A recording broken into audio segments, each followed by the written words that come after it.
행복만하고 수고 많았습니다. 그래서 반갑고요. 우리 이청훈 군은 이렇게 찬양대에 앉아서 반갑고 두 사람 격려하는 사람한테 박수 한번 해주십시오.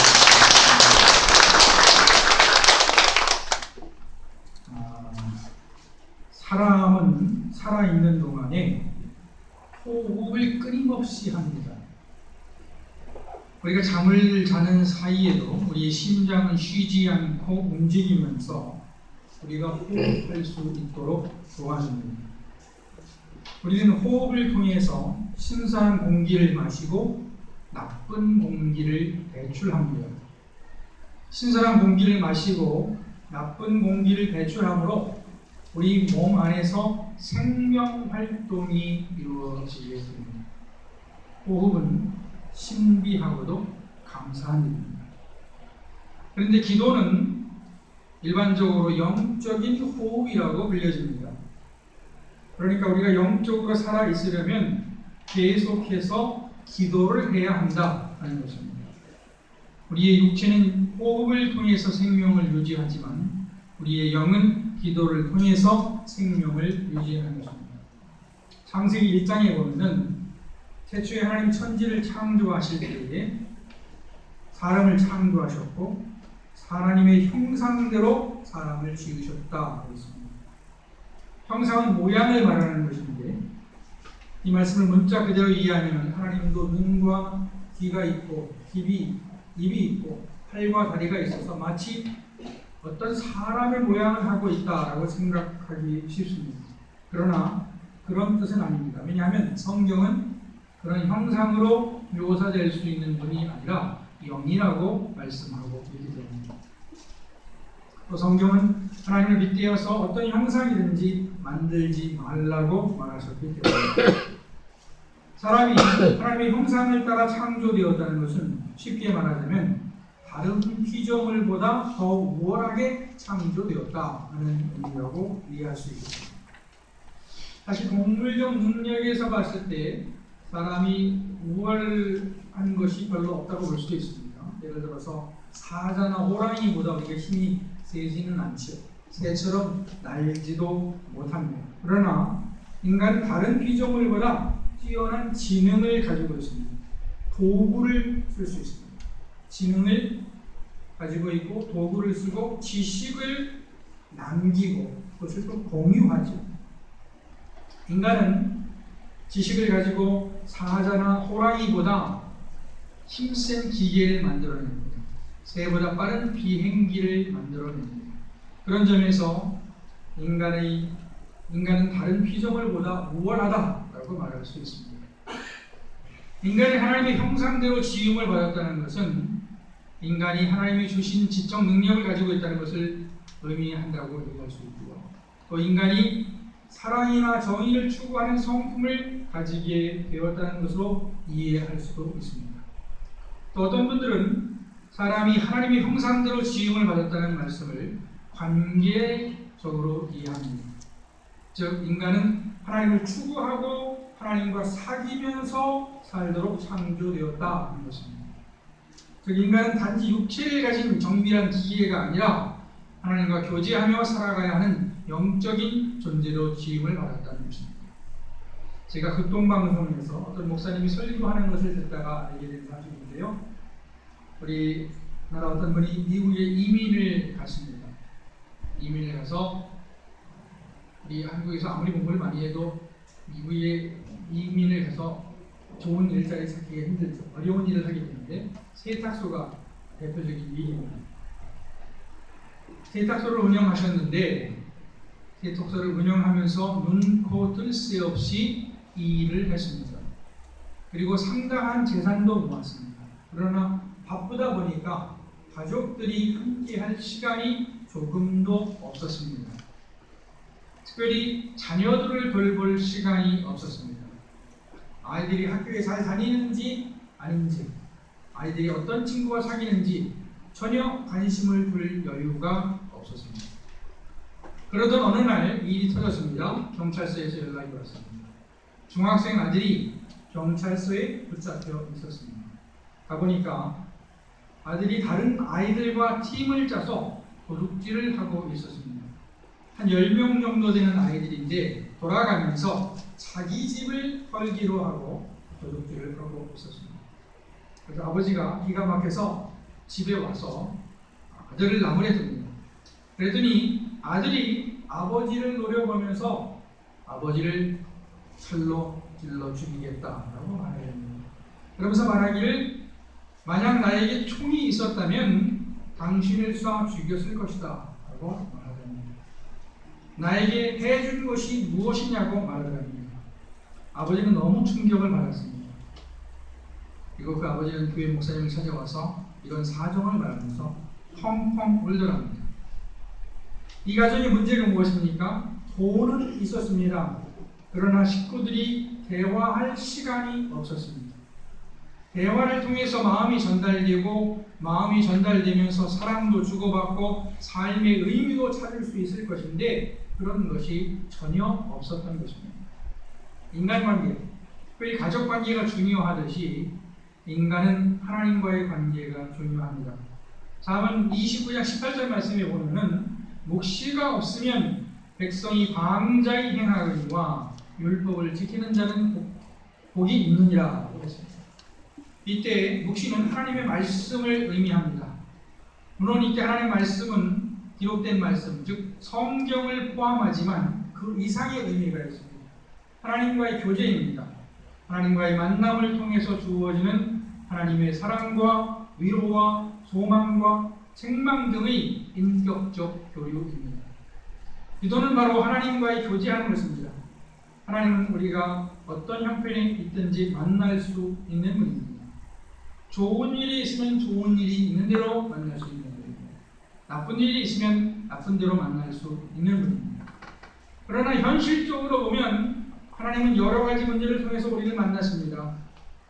우리가 여러 가지 문제를 통해서, 즉 어떤 고통을 통해서 하나님을 만나게 되는 것은 아마도 우리가 잘 될 때는 하나님을 찾지 않기 때문일 것입니다.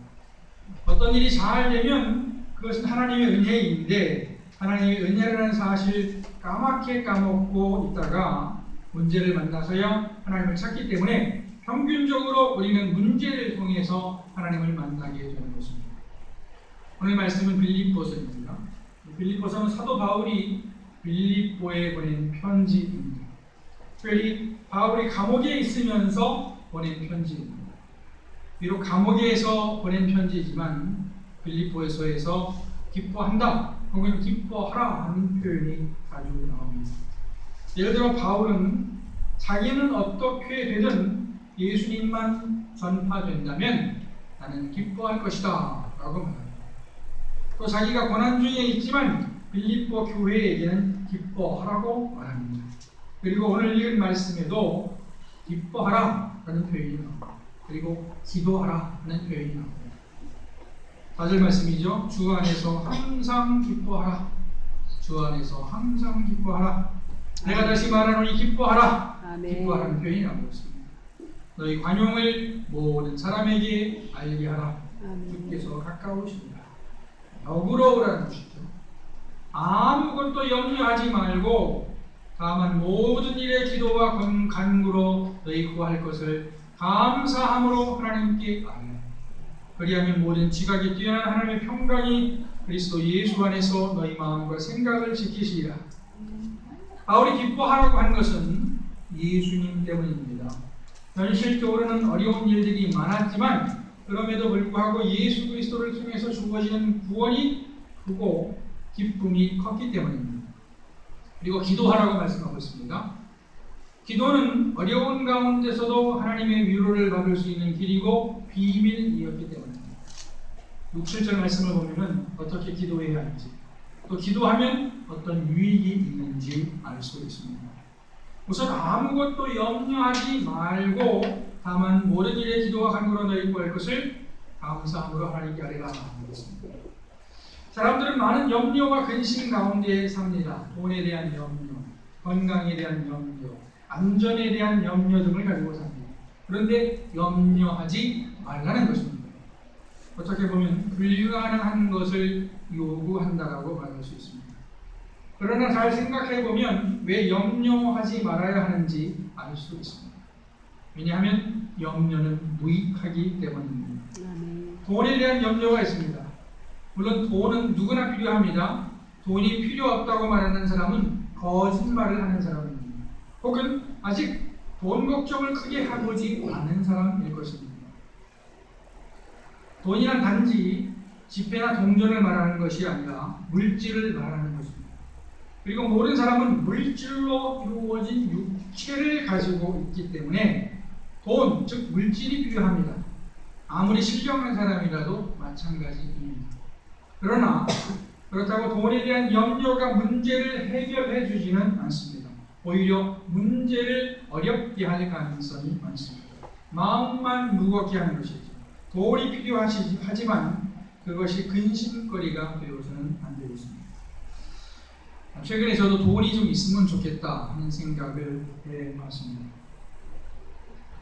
돈이 있어야 집도 사고 전세 걱정에서 벗어나서 또 돈이 있어야 자식 교육도 시키고 노후 준비도 할 수 있기 때문에 돈이 좀 있으면 좋겠다라고 생각했습니다. 제가 생각하는 양의 돈의 양은 그냥 큰 돈이 아닙니다. 큰 돈을 얘기하는 거예요. 큰 돈이 너무 이 정도 있으면 좋겠다 생각을 합니다. 그리고 돈이 있으면 좋겠다고 생각하는 마음을 정당화시켜 보았습니다. 나한테 왜 돈이 필요하지? 그것은 돈으로부터 자유로워지기 위해서다. 안 그런가?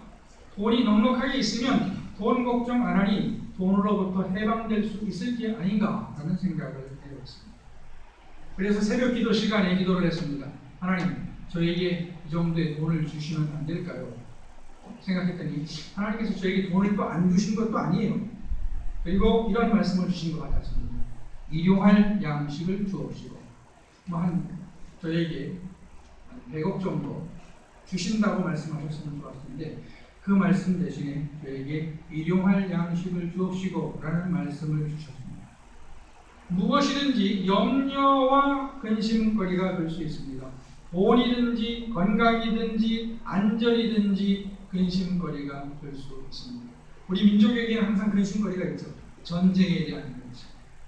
어저께 그저께 우리 이게 어떻게 전개될까 약간의 근심이라도 근심할 수밖에 없었습니다. 그런데 오늘 말씀은 무엇이든지 염려거리로 만들지 말고 기도 제목으로 삼으라는 것입니다.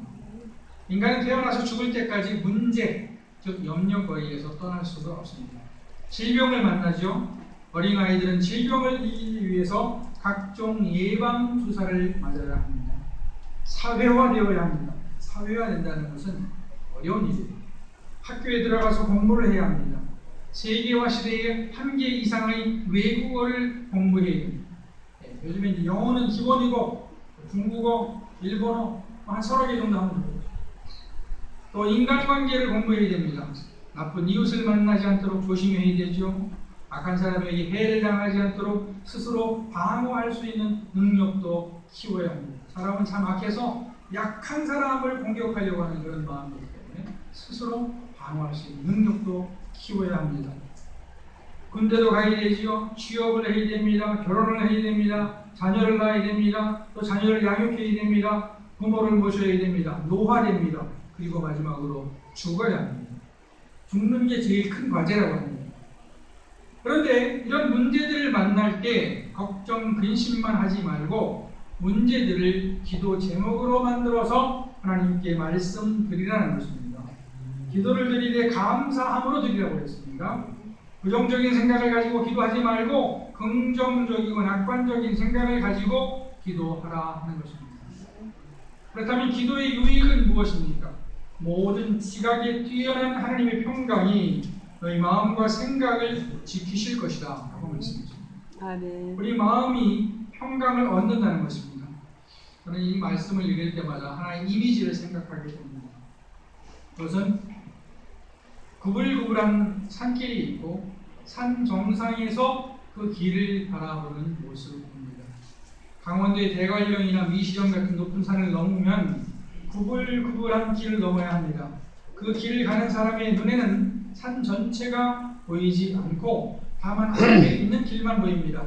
길은 구부러져 있기 때문에 그 길이 구부러지기 전까지만 보입니다. 그러나 산 정상에서 보면 길 전체 모양을 볼 수 있습니다. 저는 본문에서 사도 바울이 말하는 하나님의 평강은 이와 같다고 생각합니다. 우리 눈앞에서는 여러 가지 문제를 만납니다. 그리고 그 문제를 해결하는 방법은 쉽게 찾아지지 않습니다. 그래서 스트레스를 받죠. 그러나 우리는 기도를 통해서 하나님이 주시는 마음을 가질 수 있습니다. 아멘. 그 마음은 문제를 좀 더 여유 있게 바라볼 수 있는 마음입니다. 그 마음은 문제를 긍정적으로 바라보고 해결할 수 있는 마음입니다. 아멘. 그렇다면 우리가 기도를 통해서 얻을 수 있는 것이 하나님이 주시는 평안한 마음뿐이겠습니까? 아닙니다. 기도를 통해서 구체적인 문제들이 해결될 수 있습니다. 성경은 기도를 통해서 자기 문제를 해결한 받은 사람들을 말하고 있습니다. 이스라엘이 애굽에서 나와서 가나안에 들어가기 전까지 40년 광야 생활을 했습니다. 그때 아말렉 사람들이 이스라엘을 치려고 했죠. 그때 젊은 여호수아는 나아가서 전쟁을 하고 늙은 모세는 후방에서 하나님께 기도를 드렸습니다. 모세의 손이 올라가면 이스라엘이 이기고 모세의 손이 내려오면 아말렉이 이겼습니다. 이렇게 피곤하게 되자 모세는 돌에 앉았고 아론과 훌이 모세의 손이 내려가지 않도록 붙잡아 주었고 모세는 아말렉을 완전히 물리칠 때까지 기도할 수 있었습니다. 아론과 훌, 모세가 그 전쟁에서 이길 수 있는 힘이 된 것입니다. 히스기야라는 왕이 기도를 통해서 문제를 해결받았습니다. 히스기야 왕 때에 아수르라는 강력한 제국이 이스라엘 옆에 있었습니다. 아수르는 북이스라엘을 멸망시키고 남쪽 유다를 멸망시키려고 예루살렘을 공격했습니다. 아수르는 예루살렘을 공격하면서 히스기야 왕을 위협하고 회유했습니다. 하지만 히스기야는 하나님께 나아가 기도했습니다. 적국의 장수가 가지고 온 협박문을 하나님 앞에 펴놓고 하나님께 간절히 기도를 드렸습니다.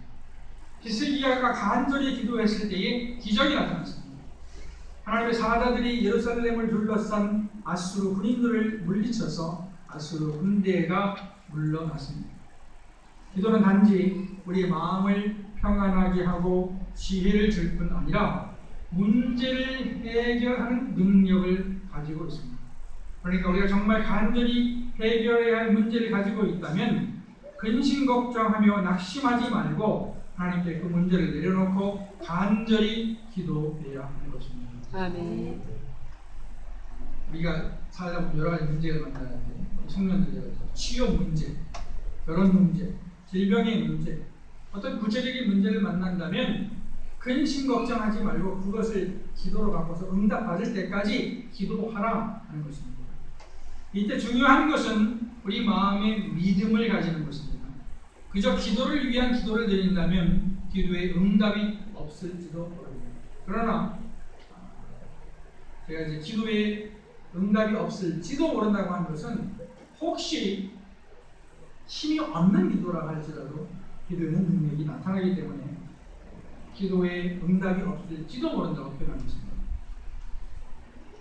간절한 마음을 가지고 기도한다면 분명히 하나님의 응답이 있을 것이고 문제가 해결될 것입니다. 혹시 내가 원하는 방향의 문제 해결 방식은 아닐지라도 하나님의 방식으로 문제를 해결해 주실 것입니다. 기도의 분량이 있다고 말합니다. 기도의 분량이란 기도의 정도 혹은 양을 말하는 것인데 기도의 분량을 채워야 합니다. 어떤 문제가 계속 해결되지 않고 마음속에 남아있다면 아직 기도를 충분히 하지 못한 것이라고 볼 수 있습니다. 그러니까 우리 마음속에 그 문제가 더 이상 떠오르지 않을 때까지 기도해야 할 것입니다. 아멘. 기도를 통해서 우리가 얻게 되는 것은 하나님이 주시는 평강입니다. 아멘. 또 문제가 해결되는 것입니다. 아멘. 그리고 더 중요한 것은 하나님 자신을 만나는 것입니다. 아멘. 하나님과 교제하는 것입니다. 아멘. 처음에 말씀드렸듯이 인간은 하나님과 교제하며 살도록 지음을 받았습니다. 아멘. 하나님은 우리를 만나기를 원하십니다. 물론 우리는 하나님을 절대적으로 의지해 삽니다. 아멘. 이 순간에도 하나님께서 주시는 공기를 마시고 있고요. 이 순간에도 하나님께서 주시는 에너지를 쓰고 있고요. 이 순간에도 우리가 하나님이 주시는 생명을 가지고 있습니다. 아멘. 그런 점에서 우리는 하나님을 절대적으로 의지합니다. 그러나 하나님도 우리를 필요로 하고 계십니다. 하나님도 우리를 의지하고 계십니다. 물론 하나님이 무엇이 부족해서 우리를 의지하시는 것이 아니라 우리가 만나서 교제하기 위해서 우리를 의지하시는 것입니다. 기도는 절대자 하나님과 유한한 인간이 만나는 자리입니다. 오늘 오후 3시에 판문점에서 다시 우리 남북한 고위급 회담이 있죠. 거기서 이제 남과 북, 만날 수 없는 남과 북이 만나는 것 같이 우리 기도를 통해서 하나님과 우리는 만나게 되는 것입니다. 기도를 통해서 우리는 하나님이 주시는 평강을 얻을 수 있고 문제를 해결할 수 있습니다. 그리고 무엇보다 하나님 자신을 만날 수 있습니다. 하나님을 자신을 만나는 사건이 사실은 제일 큰 사건입니다. 하나님을 우리가 만나게 되면 사실은 이 땅의 문제가 되지 않습니다. 문제를 만날 때 염려, 근심이 몰려올 때, 그래서 마음의 고통을 당할 때에 하나님께 나오시기 바랍니다. 하나님께 나가시기 바랍니다. 그리고 하나님이 주시는 평강을 누리시기를 축원합니다. 구체적인 문제에 대한 응답을 받으시기를 바랍니다. 그리고 하나님 자신을 만나는 저와 여러분 되시기를 축원합니다. 기도하시겠습니다.